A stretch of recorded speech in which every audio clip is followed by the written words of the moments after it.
Right now Monami Ghosh Kolkata Bangla চলচ্চিত্রের প্রথম সারির বর্তমান সময়ের আলোচিত একজন তারকা। মোরওভার এই তারকা তার কেরিয়ারে বেশ কিছু চলচ্চিত্রে অভিনয় করেছেন। সেখানে অবশ্য তার অভিনয় তার অনুরাগীদের কাছে ভালো লেগেছে। ঠিক এই জন্য অবশ্য অল্প সময় দর্শকদের মাঝে দর্শকপ্রিয়তা অর্জন করেন।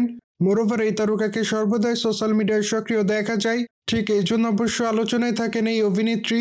মূলত সেই ধারাবাহিকতায় সম্প্রতি এই তারকা তার সোশ্যাল মিডিয়া হ্যান্ডেলে বেশ কিছু ছবি আপলোড করেছেন, কিন্তু তার প্রকাশ করা ছবিতে তাকে সাদা কালারের গাউনে দেখা যায়। মোরওভার হালকা মেকআপে বাঁধা চুলে তাকে দেখতে অনেকটা সুন্দরী লাগে। ঠিক এই জন্য অবশ্য তার রূপের প্রতি ঘায়াল হয় তার অনুরাগীরা। ঠিক এই জন্য অবশ্য তার প্রকাশ করা ছবির কমেন্ট বক্সে অনেকে তাকে সুন্দরী বলে দাবি করেন।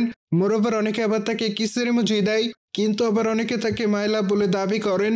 মোরওভার অনেকে আবার তাকে মাই ফেভারিট বলে উল্লেখ করেন, কিন্তু আবার অনেকে তাকে প্রিটি গার্ল বলে দাবি করেন। সুতরাং সবকিছু মিলে এই তারকা বর্তমানে এইভাবে আলোচনায়। মোরওভার বর্তমানে এই তারকার হাতে বেশ কিছু চলচ্চিত্রের কাজ আছে।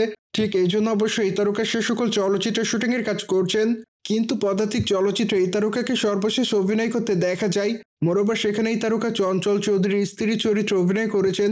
ঠিক এই জন্য অবশ্য তার চরিত্রটি তার অনুরাগীদের কাছে ভালো লেগেছে। সুতরাং জেনে তো নিলেন, কলকাতা বাংলা তারকা মোনামি ঘোষ সাদা কালারের গাউন পরে ক্যামেরার সামনে ধরা দেয়। মোরওভার এই বিষয়টি নিয়ে যদি আপনাদের কোনো মতামত থাকে তাহলে অবশ্যই কমেন্ট বক্সে জানাতে ভুলবেন না। বাই দ্য ওয়ে, চ্যানেলটিকে সাবস্ক্রাইব করে আমাদের সাথেই থাকুন আপকামিং আপডেট জানার জন্য।